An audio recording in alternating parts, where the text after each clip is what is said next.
தலை இருக்கும் போது வாழாடக்கூடாது. தலை நீ ஆடு தலை. அவர் என்ன பெரிய தலையா மக்கா? சொன்னாலும் சொல்லட்டாலும் தூத்துக்குடியிலேயே பெரிய தலை இதுதான். நல்லா தலைங்கிறான். அங்க என்ன தீபாவளியா?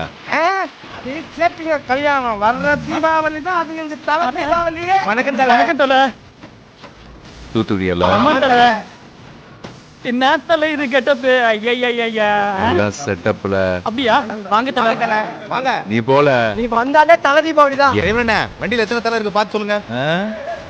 வண்டியில ஒரே தலைதாயா இருக்கு. என்னென்ன வண்டியில எவ்வளவு டிக்கெட் ஏறி இருக்கு, ஒரு தலை தான் சொல்றீங்க. தலை தலை தலைகால் புரியாம இருக்கிய அங்க ஒரு தலை பேசிட்டு இருக்கும் போது ஹாரனை கொடுத்து ஏன்டா என் தலையை விட்ட பாக்குற? தலை நீங்க தானே நேர்ல வந்து வாங்கிட்டு போனீங்க. யாரா உங்களை வச்சதே? தலை மப்பானால இசை ஞானி பார்த்துதான் ஞாபகம்